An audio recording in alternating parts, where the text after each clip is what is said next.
So one thing I was thinking was about how building a solo practice or a group practice can be really tough. So I put together a couple things to just help you move from being overwhelmed to building a thriving, profitable practice that you absolutely love.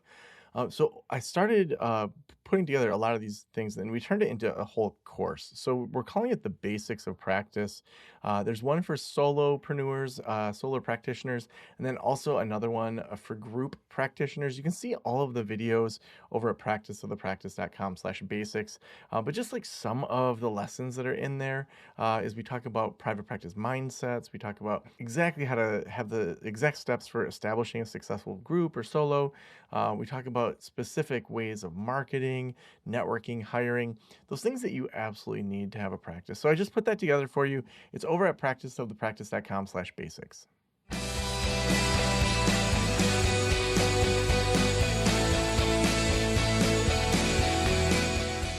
This is the Practice of the Practice podcast with Joe Sanok, session number 1387.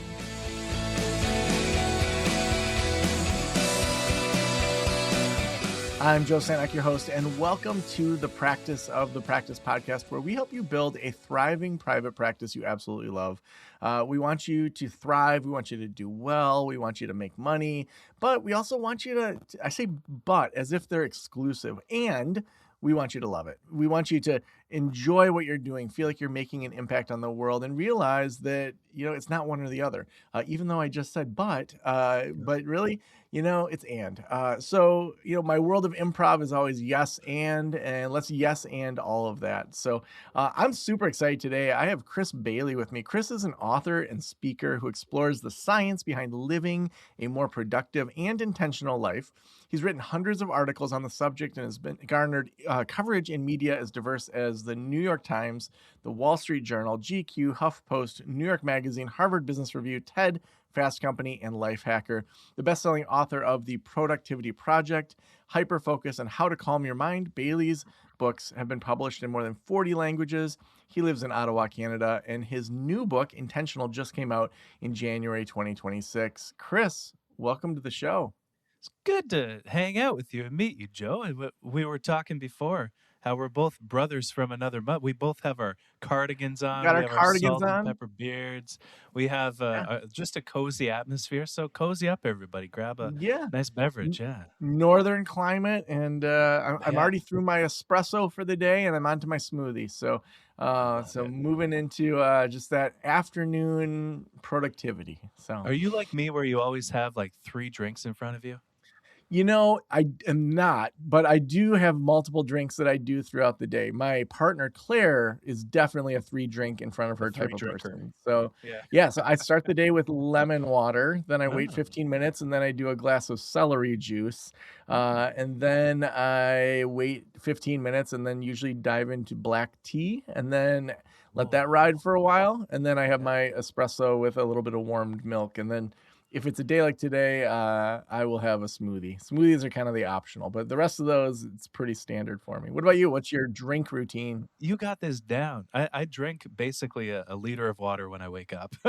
Because this is something I find with coaching people for productivity is sometimes they just need to drink more water. Like that's the lowest hanging fruit. There's smart, productive people that don't drink enough water, which is always kind of hilarious to me. So my nightmare is becoming one. So I start the day with a liter of water. And then whatever. So I'm a big fan of drinking caffeine strategically instead of habitually. And so whatever is on the agenda that day, I drink caffeine in a way that supports it. So I find caffeine, if I'm having too much of it before a big performance thing, it'll make me more anxious in my head. And so tomorrow I'm doing a keynote, and so no caffeine. That's a caffeine-free day because I find the talk is enough energy for me as more of an introvert side of the spectrum. But today we're just hanging out. So I'm drinking a decaf sencha tea because you still get the dopaminergic benefits from decaf sencha too. You still get a bit of a dopamine release. But earlier today, I was having a lovely black tea. Maybe we're even drinking it at the same time. Yeah. Are you a milk in your black tea person? No. Or are you just... No, get out of here with that. Are you? Are you? I'm now I'm not going to tell you. Oh, okay, yeah. Yeah, I don't shame I do people for like a a lot little. of things, but yeah. Well, my first like tea experience was in Ireland when I was like 18, and Mhm. everyone did it with cream, and like I just thought like that just kind of was how I got hit with it. So No, that's okay. No, well, judgment free. A little bit of judgment with that, but I promise to no, judge clearly free there's the judgment. interview. So Yeah, clearly quite a bit. so I'm interested. So you've written a bunch of books that seem like they're kind of in the same realm. So we've got Yeah. Productivity Project, Hyper Focus, How to Calm Your Mind, and now Intentional. What's the kind of thread between all of them for you as to like why you care about this topic? Yeah. Oh, that's such a good question. Why care about productivity at all? Yeah. For me, I think when a lot of people hear the word productivity, they think of something that is cold and Mm, corporate and all about efficiency and reducing the humanity in your work, if that makes sense. mm, But to me, I've always viewed productivity as being about intentionality. The more of our intentions that we accomplish, the more productive we become because we actually complete the things that we set out to do, whether they be our broad and overarching goals, whether they be, answering a lot of email on a specific day. We have intentions of all different shapes and sizes. And so the through line of the books is what actually supports us in following through with the intentions that we set. So, the first book, The Productivity Project, was a collection of a bunch of different tactics, around 25. I forget if it was 25 or 50. It was over 10 years ago. You're testing my memory, but it's yeah. one of the two. I think 25. We pitched it as the productivity playbook originally, but it turned into project because the publisher wanted more story based thing, and it turned out good for that. Hyper focus was the second one because we're so distracted. Calm was the third one because anxiety compromises focus and productivity. Something I found firsthand. But intention has always been in the background, but I've never felt I've had enough raw material to write a book about it until discovering a lot of the science of what we value, which Mm, values feel like a pie in the sky kind of idea sometimes, but there is actual research there, which is I found fascinating that kind of connected all these. I've always wanted to write a book about intention because all of the books have kind of been about them, but then the fourth part, the final part of the current shape of the arc, was really arriving at that idea that's been in the background all along. mm. Yeah, so intentional. Mhm. I guess up until this book, how did you view productivity? Because I know whenever you write a book, it often shapes you while you're doing it, and you make changes Yeah. in your own life. Maybe like before that, how did you view productivity, intentionality, and how did that shift for you as you researched and wrote the book? Yeah, it really shifted at the very beginning of this sort of 10-year arc that me have and the books have been on, where I think, in addition to being cold and corporate sounding, this term productivity, it's so often, and I found this at the beginning of pursuing it and experimenting with it full time. We have the tendency to try to do more, more, more, faster, faster, faster, instead of doing the right things deliberately and with intention behind them. But if you look at, and so I remember at the very start of the journey really thinking, okay, like this productivity, I want to color code every little notebook on my desk with like 5 different types of ink. That's not productivity though. That's Mhm. organization, and it's kind of Mm, pleasing, but it's not like so. Really, what I've settled into with productivity advice, it's not about doing more faster. It's about doing the right things deliberately and with intention. But the golden rule, I think, is we have to make back the time that we spend on these tactics. Because if you read about productivity, and there's a lot of books like this, my very first book was a process of filtering out all the advice that worked from the stuff that didn't to mm, share the ideas that actually allow us to make back time. But if you don't make back the time that you spend on a productivity book or listening to a conversation like ours about productivity, then what are you doing? What are you mhm, doing really? That for productivity to work, we have to actually make back time with the advice that we're exploring. And a lot of stuff doesn't fall into that category.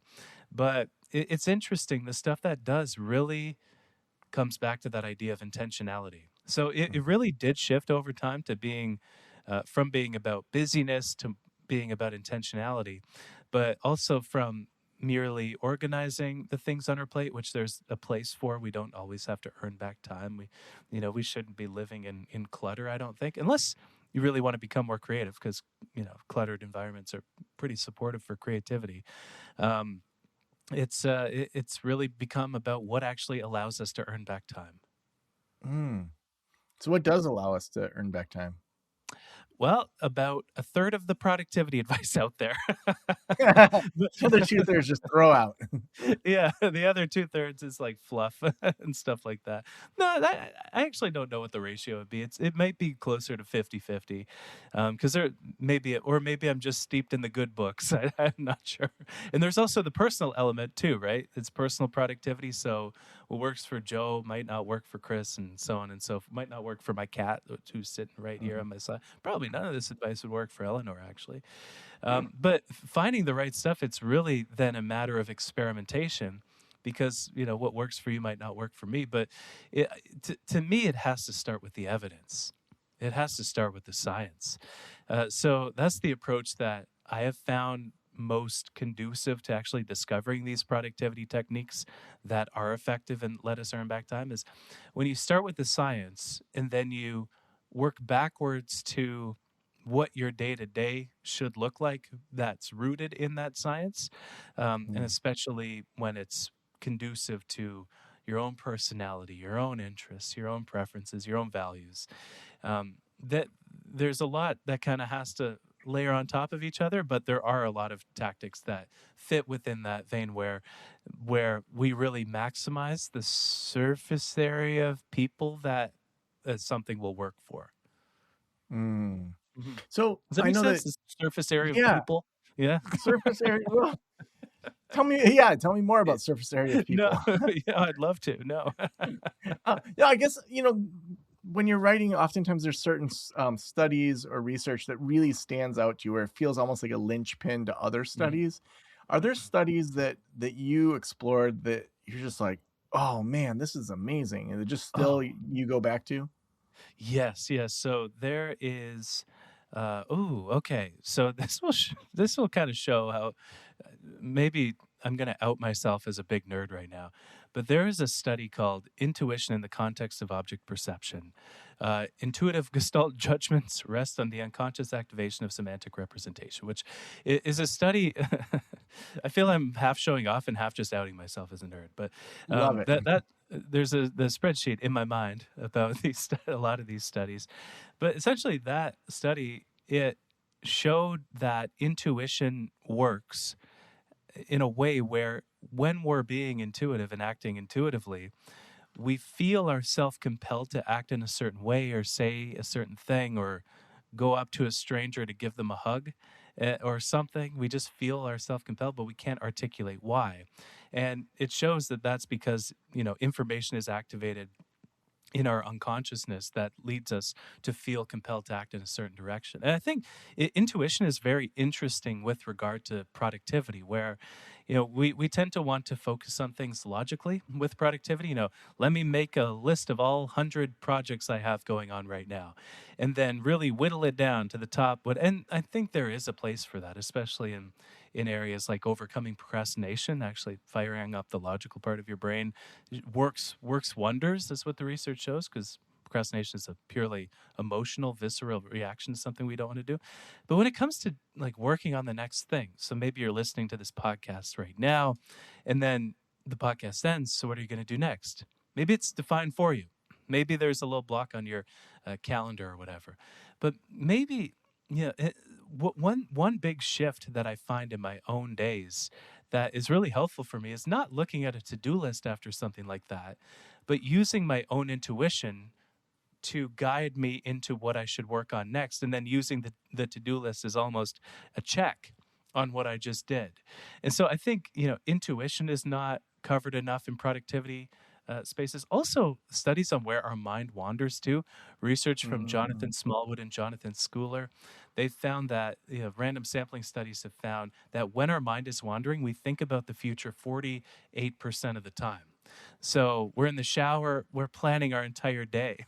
Anytime our mind Mm. wanders, we have this opportunity to essentially be strategic and process information that we've collected in the past, because we bounce from the future to the present, to the past, to the present, to the future. In all these three places, we connect ideas, we rest because our mind has a chance to just roam free, and we become more creative and strategic and intentional. So there's a lot of studies. I feel like I go on for the entire rest of the podcast, but I'll stop there.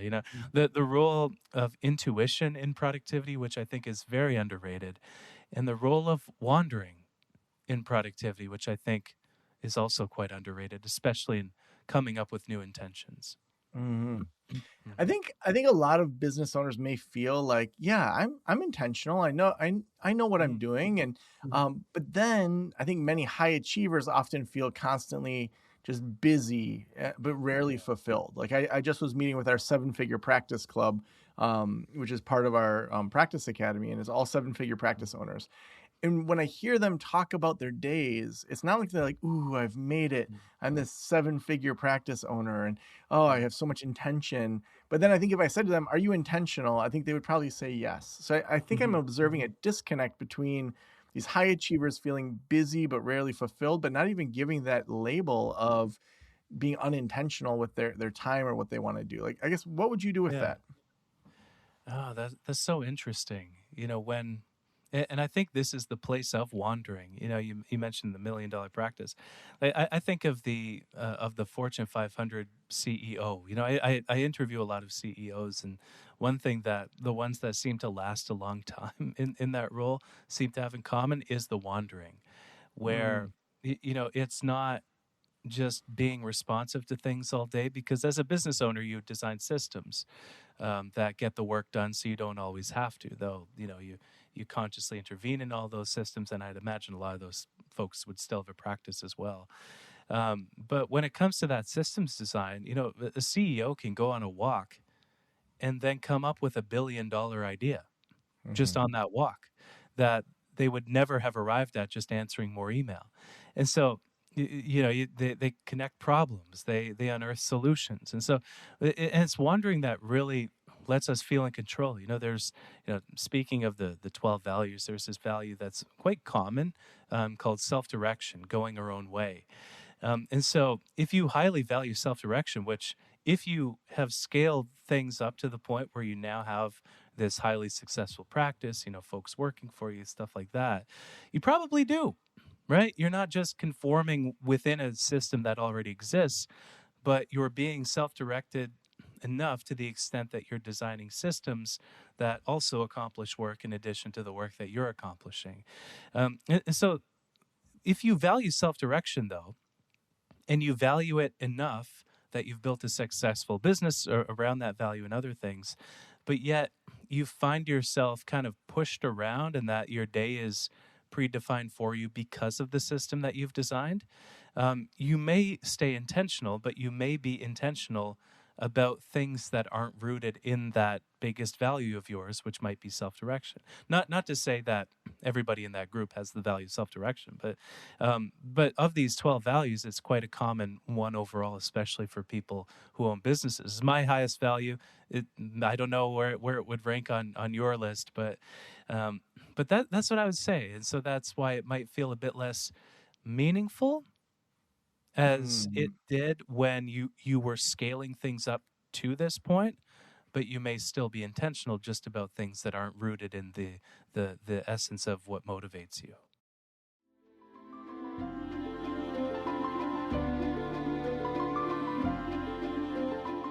As a therapist, I can tell you from experience that having the right EHR is an absolute lifeline.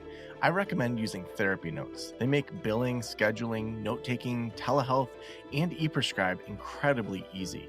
Best of all, they offer live telephone support that's available 7 days a week. You don't have to take my word for it. Do your own research and see for yourself.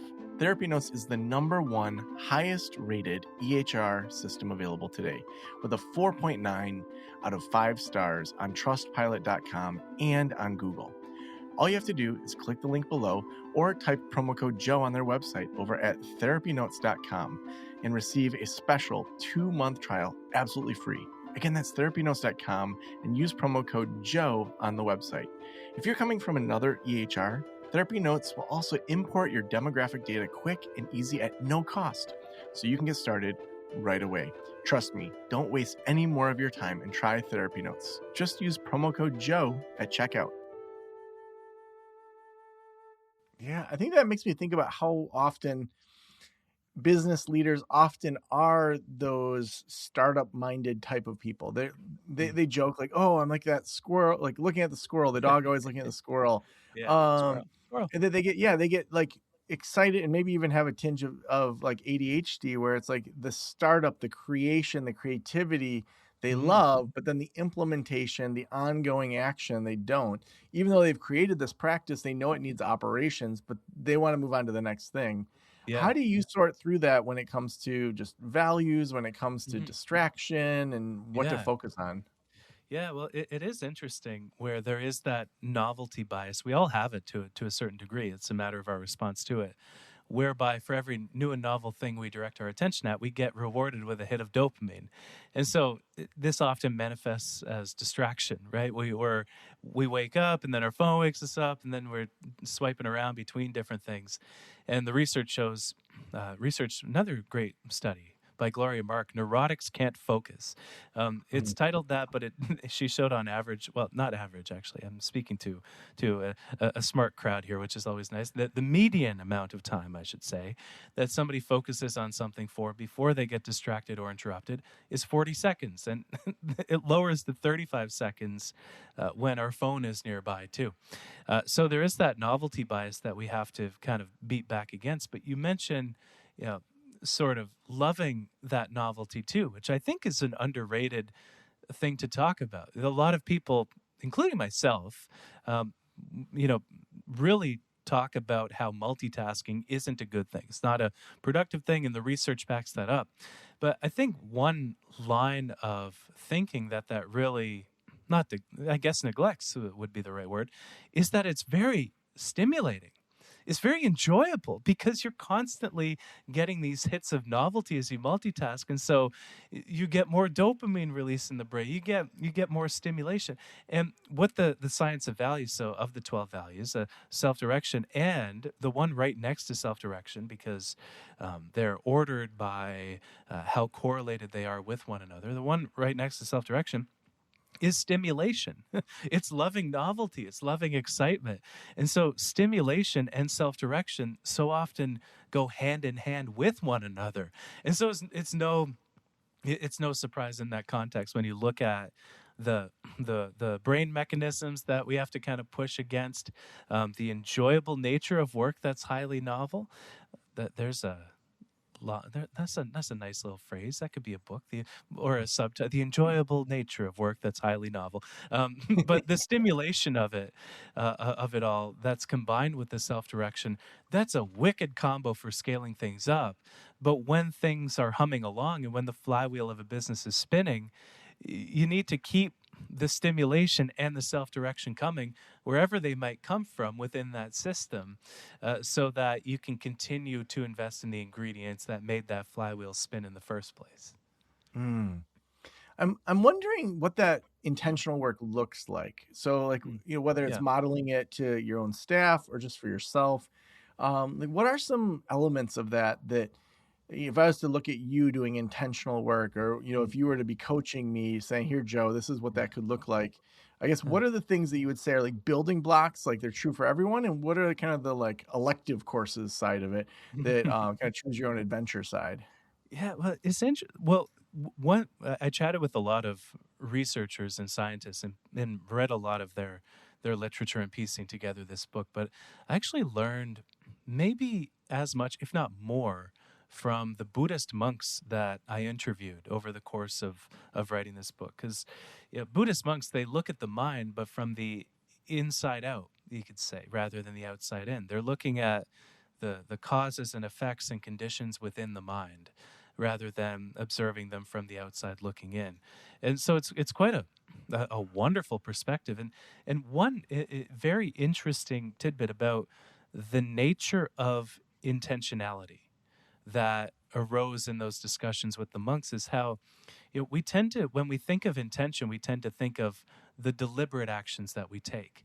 But the one thing they really make clear that's deeply embedded within, meditation practices, Buddhism, that sort of thing, is that there's two types of intentions that we all set. There's the deliberate intentions, which is when, with self-direction, often we decide to go our own way. We decide to, call up somebody randomly, or, rely on our intuition, or rely on our logical planning for what we should be doing. But then there's the other type of intention, which is our default intentions.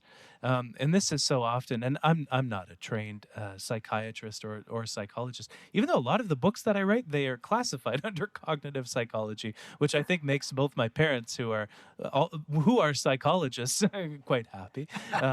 That's why I'm so messed up, because they're both psychologists. No, I'm just kidding. But it's interesting. The default intentions that we have, that's our way of being. That's what we're trying to untangle and understand. All the conditioning that comes from environment and culture and conditioning from the young age to our own embedded desires to avoid pain and experience greater pleasure. But then you get the gradient, which becomes more deliberate, where at the end of that, you go from all the default ways that intentions arise to things we've learned and then decide to do differently, right? You learn the power of mind wandering through a podcast, for example, then you go on a walk tomorrow and come up with your own $1 million or $1 billion idea. But at the extreme end of that is something that is called, and it actually isn't, there's no research body related to this, though there's a lot of wisdom within the community about this, but it's called our self-reflective capacity, which is our ability to look within ourselves, to ask questions of our inner world, a lot of which are conditioned question asking. So there's the connection between default and deliberate. But this self-reflective capacity is where change comes from. And so, it's a long-winded, maybe not, hopefully not long-winded, but long roundabout way of answering the question, where to truly set these deliberate intentions for where you want to go, you need to go beyond the conditioning of the mind. You need to really tap into that self-reflective capacity. And it could look like journaling. It could look like going for a walk. It could look like meditation sometimes, though that's less looking inward. It's more observing inward. So that I think is the ultimate key from moving from the default, which there is a place for, nothing wrong with good habits, but to the deliberate, where we're charting our own way forward. What works for you? I mean, as a creative that's writing books, like, what are some of your habits that you do maybe regularly, and then what are ones that it's almost like ingredients when you need them, you can pull from them? Yeah, one thing I do all the time, every single day.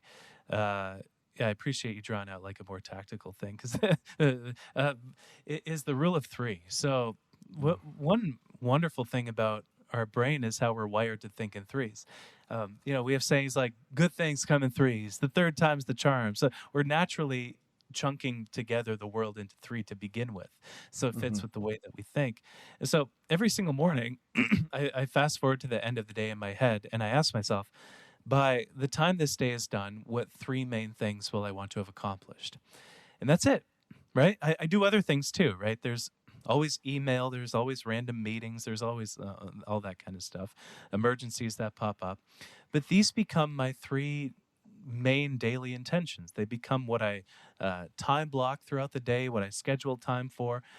They become what I reconsider. And because you're setting only three, you actually remember them, while at the same time saying no to a lot of things, if only loosely in your mind. Because by bringing three things up, you have to push everything down, everything else down to some extent.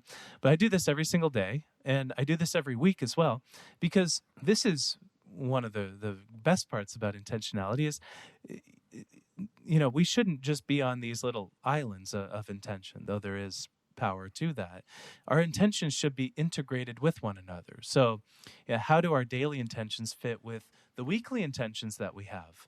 And how do our weekly intentions fit with the broader goals that we have and the yearly intentions that we have? And even broader than that, how do those goals connect with that motivational nature, which is our values, so that we feel compelled to be attracted to the goals that we have instead of repelled by them for a reason that we can't quite articulate. But the rule of three, every day, every week, and I do it every year, though I'm constantly revising those three things, because you start flying in one direction and you realize you're a bit off with where you were originally aiming, and so constant revisions with that's something I recommend doing every day. Yeah.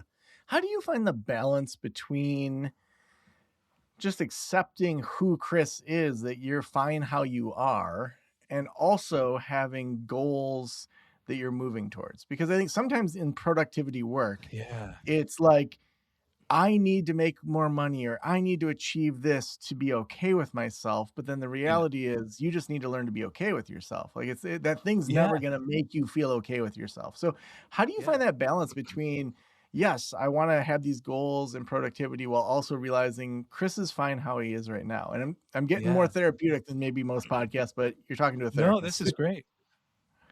No, no, I love that question because I have done a lot of reflection on it, where productivity thinking is kind of deficit thinking in a way, where you're seeing all the things you have to accomplish, all the things you have to do, and you're quickly forgetting about all the amazing things. But what I do, first of all, I keep an accomplishments list to remind myself of the things that I've done, and second, I've really embraced my laziness.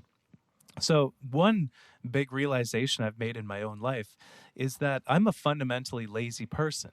And it goes back to the values. So, another one of the values is hedonism, which is sense pleasure. So, I love, being productive all day, not for the accomplishment value of it all, but for the self direction of it all.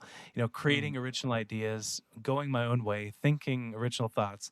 I'd rather do what I do than make 10 times as much having to work for somebody else. That's the honest truth. 11 times as much, we can talk. I'm just kidding. But for me, realizing that, and I felt guilty about that for the longest time, where I'd want to just do nothing at the end of the day and just lay on the couch and watch some YouTube videos or something with a glass of red wine in one hand and a slice of pizza in the other. And I'd feel guilty about this for the longest time. But actually seeing that pleasure and hedonism, more specifically, is that fundamental human value. It's made me ease up on myself quite a bit, where it's this nature of who I am. And so my job as a human, in work is to, maintain that successful business, but see it as kind of a role that I adopt. And then once the time is more truly self-directed, we can say, then my job there is to just be who I am in the most truest way that I possibly can. Mm. And over time, optimizing both contexts so that together they're a true expression of who I am. And so Mm. the self-directed nature of my character, of my values, the ultimate expression of that is my work. I get to create, I get to write, I get to piece together ideas and chat with interesting people like you. But when the clock is off, I feel the self-direction is satisfied, and then it's time to turn to other values like benevolence and serving other people, and maybe humility to some extent, which is a fundamental value, by volunteering. Seeing my own small place in the grand scheme of things, and how small my problems really are, by working with people who are in more complex and often situations than me that are often seen negatively by people. I do a lot of work with kids with cancer. It has a way of shrinking all your problems, Yeah. and they see it with such purity, which is also quite beautiful. As they see a difficult experience through the eyes of a child, and not as a reflection of all their own past experiences, which is Mm. actually wonderful, quite a beautiful thing if you experience it. So, and then it's lying on the couch and doing the hedonism thing. And so it's really, how do both of these contexts of my life, the work, which takes up 8 hours of the day, the personal that takes up the other eight, how do these become together an expression of who I am? But I agree, there is that deficit thinking. So finding ways like the accomplishments list to be kind to yourself in that context, so helpful. I love going Mm. deep on this stuff. It's really interesting. Yeah. If I was a good podcaster, I'd tie a bow right there and be like, that's a perfect ending because it is. But I'm going to selfishly ask, so how do you get coverage and media and how do you get articles in the New York Times, Wall Street Journal, GQ? Yeah. We got some traction with my book, but I mean, not Mhm. nearly the level that you've been able to do. So how do you do that? Oh, yeah. I That's its my own my podcast, I'm sure. well, it's uh, my attitude with creating things for the internet has always, and I'll just share my strategy with you, Yeah. because I think it works with anyone, is to create an imbalance. I want to give more than I receive with everything. With like doing an interview, I'll give away the entire book, not caring if people will buy it, because and ironically, that approach of being more generous and sharing more leads more people to buy the book because oh, there must be other good stuff in there too, even if I gave away the whole book, which it's impossible Mm, to do. It's 70,000 words, right? But you probably get the idea. And articles are the same thing. So for my website, I create on there. I have no ads, no sponsorships, nothing. Just the occasional affiliate link to something on Amazon. For the podcast that I have, never had a single ad anywhere on it ever, because I want to create that imbalance in the books, like just being as generous as possible through a book. And so I think that has allowed me to gain some traction in creating that imbalance and seeing everything from that attitude of service. And so bringing that to places like the GQ is just a random interview that the publisher hooked me up with, like a big feature one though, which was really cool, around one of the books that I published. But things like the New York Times, I find bringing that service attitude of imbalance is actually really effective. It's effective of helping people out, which is my main mission. But I also want to sustain being able to help people out, and that keeps the flywheel spinning. mm. So Mm. good. Chris, the last question I always ask is if Mm. every private practitioner in the world were listening right now, what would you want them to know? I would want them to know so much. I would want them to know, of these 12 values, which ones are strongest for. I'm just going to list them out. I have them in front of me here. I've mentioned a few of them already. So, maybe listen at 0.5x and think which one are strongest for me. Okay, here you go. Self-direction, stimulation, hedonism, achievement, power, face, which is how we come across to others, security, tradition, conformity, abiding by others' expectations of us, humility, universalism, which is protecting the welfare of people and of nature, and the final one is benevolence. Think of all those 12 values. Think about which ones are strongest for you. Think about your goals and edit them so that they actually are in line with your values, because that is your character, that's your motivational nature. Nothing will motivate you more than that. Mm. Makes me want to do an exercise with my partner and have Claire and I rank those and then see where we Yeah. overlap and see where we Yeah. don't. And then maybe that's where a lot of our discussions come from. Oh, yeah. Yeah. Yeah, with Arden and me too. Her stimulation value is through the roof, whereas mine is low. I'm happy meditating all day.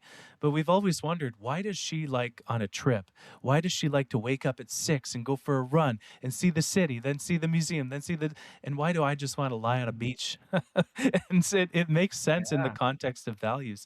And luckily there are some great scientifically validated testing instruments for this too. So Oh, yeah, so this was awesome. Chris, if fantastic. people want to get the book, where should we send them?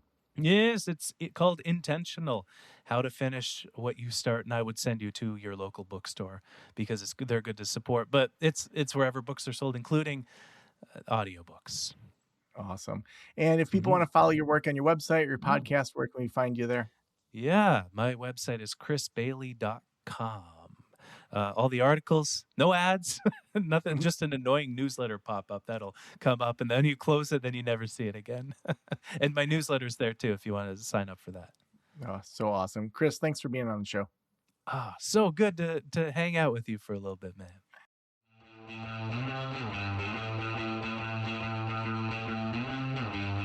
Man, I have like probably a page and a half of notes here. I'm gonna have to go back and get those 12 values. There's so many different things from today's episode that I just want to focus on. And those of you listening, deliberate intentions versus default intentions.